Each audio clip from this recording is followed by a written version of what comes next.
Varicose veins కి సరైన చికిత్స కోసం సంప్రదించండి ఎవిస్ హాస్పిటల్.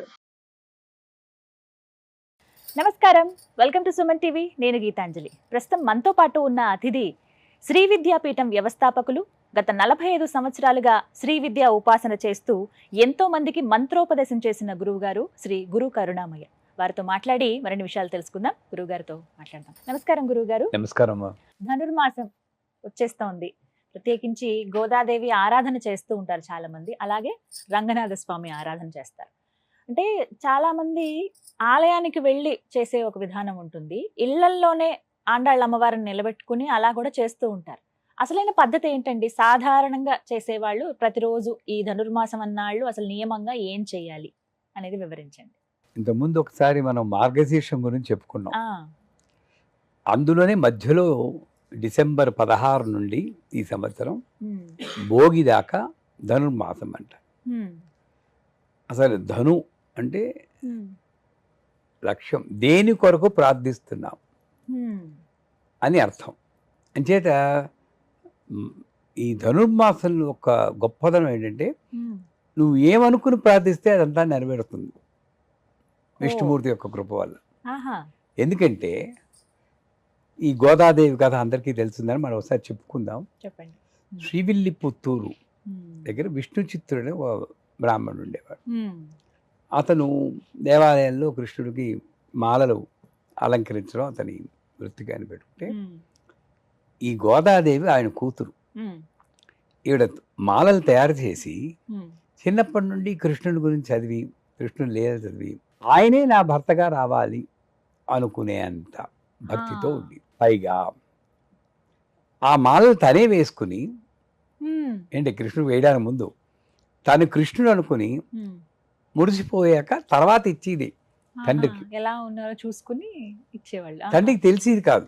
ఒకసారి తెలిసాక తప్పు జరిగింది అని అనుకుంటే, అప్పుడు రంగనాథుడు ఆయన కళ్ళలో కనబడి, తప్పేమీ కాదు, ఆ అమ్మాయి వేసుకున్న, గోదాదేవి వేసుకున్న మాలే నేను వేసుకుంటాను, ఇంకో మాల నేను వేసుకోను. ఆ గోదాదేవిని శ్రీరంగం తీసుకొస్తే నేను పెళ్లి చేసుకుంటానంటాడు. అప్పుడు శ్రీరంగం తీసుకెళ్ళడం, గోదాదేవి వివాహం అవడం, ఐక్యమైపోవడం, ఇవన్నీ చెప్పొచ్చు. ఇదేమిటంటే, సాక్షాత్తు విష్ణుమూర్తినే భర్తగా పొందగలిగిన కోరినా తీరింది ఆవిడికి. కాకపోతే అక్కడున్న భక్తి మనం చూడాలి. 30 రోజులు ఒక్కొక్క రోజు ఒక్కొక్క పాసురం అంటారు. ఈ పాసురాలని కలిపితే తిరుప్పావై అంటారు. ఆ తిరుప్పావైతో ఆయన స్తుతించింది. అందుకే ధనుర్మాసంలో తిరుమలలో అంతవరకు సుప్రభాతం, కౌసల్య సుప్రజ రామాన్ని మేల్కొల్పితే, ధనుర్మాసంలో మాత్రం స్వామివారిని తిరుప్పావైతో మేల్కొల్పుతారు. పాచురాలు చదువుతారు. 30 రోజులండి మొత్తం. సో అంచేత చెప్పొచ్చు ఇదేమిటంటే, ఇది భక్తి శ్రద్ధలతో మనం ఏమనుకుని చేస్తే అది నెరవేరుతుంది. ముఖ్యంగా పెళ్లి కాని పిల్లలకి రోజు ఒక తులసి మాల తయారు చేసి, వాళ్ళే తయారు చేయాలి, మళ్ళీ కొట్లో కొనుక్కుంటే రావలేదు. తులసాకులు తీసుకొచ్చి వాళ్ళే తులసి మాల తయారు చేసి, ఆ గోదాదేవిలాగా కృష్ణుడికో విష్ణుమూర్తికో లేదా రంగనాథుడు విగ్రహం ఉంటే ఆయనకు అర్పణ చేసి, యథాశక్తి పూజ చేస్తే కోరిన వరుడు లభిస్తాడట. పెళ్ళవడం కాదు, నువ్వు ఎవరిని కోరుకున్నావు. ఎందుకంటే రంగనాథుడు వచ్చారు కదా. అంత గొప్ప విశేషం ఉంది ఇది. కొంతమంది గోదా కళ్యాణం అని చేస్తారు, నిర్వహిస్తారండి. అది చూసారంటే అరబ్ వాళ్ళు ఎక్కువ చేస్తారు, తమిళనాడులో ఎక్కువ ఉంది. దాంట్లో పెద్ద ఎక్కువ మంత్రాలు ఉండవు, డాన్సులు పాటలే. గోపికలందరినీ కూడా కృష్ణుడి కింద ఊహించుకుందట. చుట్టూరా ఉన్న వాళ్ళందరూ గోపికల కింద ఊహించుకుని, తను కృష్ణుడి కింద ఊహించుకుని డాన్స్ నృత్యాలు గీతాలతో ఉందిట. అంటే ఆనందంగా గడిపింది ఆవిడ. అలాగా యథాశక్తి గోదా కళ్యాణం ఇళ్లలో కూడా చేసుకోవచ్చు. మీరు గుడికెళ్ళి చేసుకోవాలని లేదు. చిన్న విగ్రహం, కృష్ణుడి విగ్రహం ఉంటే ఆ విగ్రహానికే మాలలేసి విష్ణుమూర్తి పూజ, లక్ష్మీ పూజ మీరు అందరికీ తెలుసు గట్టిగా. కాకపోతే లక్ష్మీదేవి అనగానే పారిశుభ్రానికి, పవిత్రతకి స్వచ్ఛతకి ఉమ్, ఈ మూడిటికి నిదర్శనం. ఉమ్, పారిశుభ్రం అంటే పరిశుభ్రంగా ఉండాలి. ఉమ్. అందువల్ల ధనుర్మాసంలో ఇంటి ముందు కళ్ళాపెదల్లి ఆ, ఆవు పేడతో అలికి ఏం పెడతారు? గొబ్బెమ్మలు గొబ్బెమ్మలు, పెడతారు. ఉమ్. ముగ్గులు పెట్టి, రంగవల్లు పెట్టి. ఇక్కడ ముగ్గులకు కూడా చాలా ప్రాధాన్యత ఉంది కదండి. ధనుర్మాసం ముగ్గులని ఇలా అదే. గీతలతో వేసేవి మాత్రమే ఒక్కొక్క వేస్తూ రోజు ఉంటారు. ఒక్కొక్క ముగ్గు. అవును. మన జోకులు కూడా ఉన్నాయి. మా ఆవిడ రథం ముగ్గు వేస్తూ వెళ్ళిపోయింది, ఎవరైనా చూశారండో అని. బాపు కార్టూన్ బోర్డులు ఉన్నాయి మనకి. అవును. అవునా? రథం ఇక్కడ వేసి ఆ తాడు ఆ అక్కడ తాడు దాకా. పట్టుకుని వెళ్ళిపోయింది ఆవిడ ఎక్కడికో. ఉమ్. అంటే అంత కళకళలాడుతున్నది అవును. ధనుర్మాసం. ప్రతిరోజు గొబ్బెమ్మలు పెట్టాలండి. అంత ఆ పీఠంలో పెడతాం, కాంచీపురం రండి. ఓ. ప్రతిరోజు గొబ్బెమ్మలు పెట్టి ఉమ్. ఆ గొబ్బెమ్మల్లోనే లక్ష్మీదేవిని ఆవాహన చేసి పసుపు కుంకుమలతో. ఉమ్. అంటే ఏంటి? ఇల్లు శుభ్రంగా ఉంటే ఉమ్. లక్ష్మీదేవి లోపలికి వస్తుంది. ఇంట్లోకి వస్తుంది. ఉమ్. మనం ఎప్పుడు ఏమనుకోవాలంటే ప్రకృతి అంతా దేవతా శక్తులు ఉంటారట. ఉమ్. మూలం ఎక్కడో ఉంటుంది, అది మనకు తెలియదు. ఉమ్. కానీ ఆవిడ శక్తులంతా ఉంటాయి. ఉమ్. వాళ్ళు ఏమిటి? ఏ ఇల్లు పరిశుభ్రంగా ఉంది, ఉమ్. ఏ ఇల్లు శాంతంగా ఉంది, ఏ ఇంట్లో ప్రేమ భక్తి ఉన్నాయి అని వెళ్ళి ఆ ఇంట్లో దూరతారు. ఉమ్. ఇంకొంచెం వాళ్ళకి భోగాలు ప్రసాదిస్తారు. ఉమ్. అది శాస్త్రం. అంచేత ముందు ఎంట్రన్స్ ఏంటి మనకి? భాగ్యాద లక్ష్మీ బారమ్మ. రంగోలను ముగ్గులేసి లోపల గొబ్బెమ్మలు పెట్టి అలా ఆవిడ్ని ఆవాహన ఆహ్వానించారా? చేస్తారు. అంతేకాదు, ఉమ్. కాత్యాయని వ్రతం అని ఒకటి ఉంది. ఉమ్.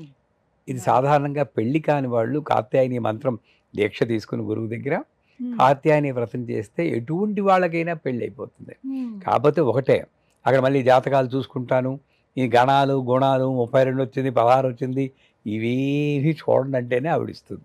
అంతే. ఉమ్. ఆవిడ పాపం మంచి ఆవిడండి, పై ఆవిడ ఉమ్. బోల్డ్ సంబంధాలు పంపిస్తుంది ఆవిడ. కానీ మనమే మనమే బుర్ర అలా లేకపోతే మంచి చేయాలి ఇవన్నీ చేయాలనుకుని జాతకాలని ఇంకోటని అంటే జాతకాలు చూడొచ్చు, అవును. ఓ 2 3 చూడండి, కుదరపోతే పక్కన పెట్టండి. జాతకం కోసం ఈవిడ పుట్టలేదు. మరీ భూతద్దంలో పెట్టి చూసినట్టు చూస్తారు కొన్ని. అవును. మరి గణాలు గుణాలు చూసి అంత బాగా చేసిన మరి ఎలా ఉన్నాయి? వాళ్ళవి.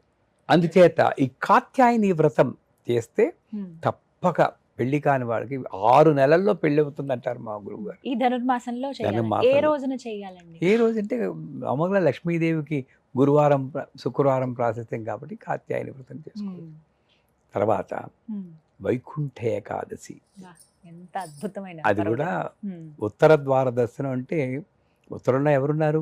బృహస్పతి, కుబేరుడు. ఉమ్.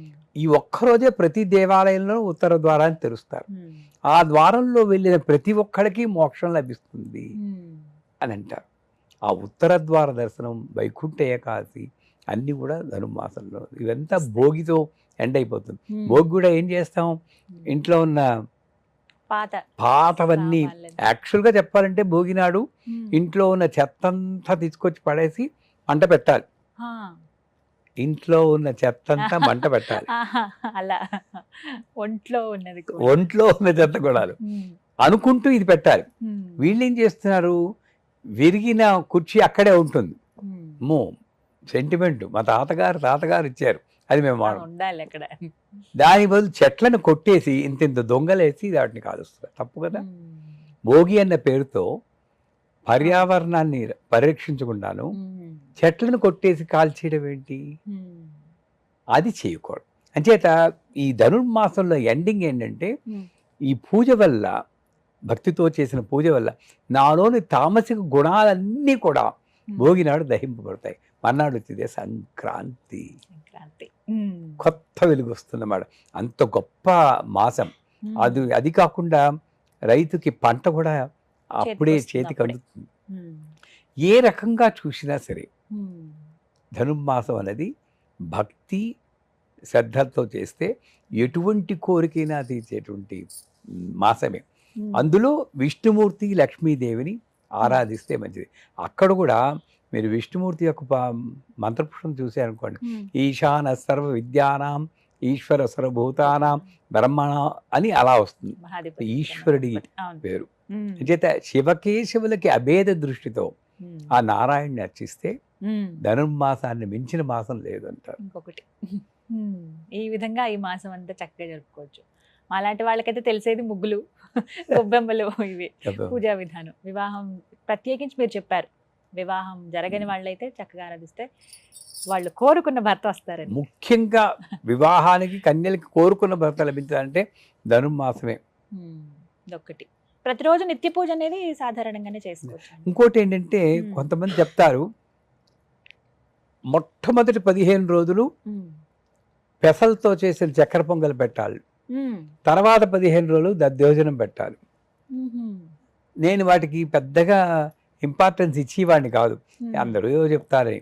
అసలు లాజికల్గా ఆలోచిస్తే దీంట్లో ఏదో అర్థం ఉందనిపించింది. ఎందుకంటే ఈ పెసలేమో బుధుడికి కలుపుతుంది, ఈ దద్దోజనం ఉన్న బియ్యం ఏమో చంద్రుడు కలుపుతుంది. చంద్రమా మనసోజ్జాత చక్షో సూర్యో అదే మనస్సుకి అధిపతి కాబట్టి మనస్సు కంట్రోల్లో ఉండడానికి దద్దోజనము, భక్తి పెరగడానికి బుధుడు భక్తి కాబట్టి భక్తి పెరగడానికి చక్కెర పొంగలి. భక్తి మొట్టమొదటి ఉండాలి, భక్తి పెరిగితే మనసు కంట్రోల్ అయిపోతుంది, వెరసి మోక్షం వస్తుంది. తర్వాత భోగినాడు మంట వేసాక సంక్రాంతి వచ్చేస్తుంది. ఆ రకంగా ఇది మంచిదే. కానీ ఇలాగే చేయాలి అలాగే చేయాలి అన్న నియమాలు లేకుండా ప్రతిసారి మీరు అడుగుతుంటారు ఏ నియమాలు ఉన్నాయంటే ఒక్కటే నియమం ఉంది, అమ్మ నన్ను ఎప్పుడూ రక్షిస్తుంది, ఇలాగే రక్షిస్తుంది, ఈ జీవితానికి చాలు అన్న నమ్మకము, భక్తి, శ్రద్ధ, ఈ 3 నియమాలు ఏ పూజ చేసినా సరే. అంతేగాని ఉపవాసాలు ఉండాలి, ఉపవాసం ఉండాలి కరెక్టే. ఎప్పుడు ప్రతి ఒక్కళ్ళ దగ్గరికి వెళ్ళి నేను ఉపవాసం అండి, ఉపవాసం అండి, నువ్వు ఉపవాసం వెళ్ళి వాడి గురించి ఇక అక్కడి నుండి అన్నం బెన్నం అయితే పర్వాలేదు, అంటే రవ్వతో ఏం చేసుకున్నా పర్వాలేదు, అరటిపండు పర్లేదు, చక్కెర కొబ్బరి ముక్క పర్లేదు, వీడి అన్ని పర్వాలేదు. ఇదంతా ఆలోచనలన్నీ ఒంటించి చుట్టూ ఉపవాసం కాదు, ఆయనకి కాదు, ఒంటింటి దగ్గర ఉన్నాడు.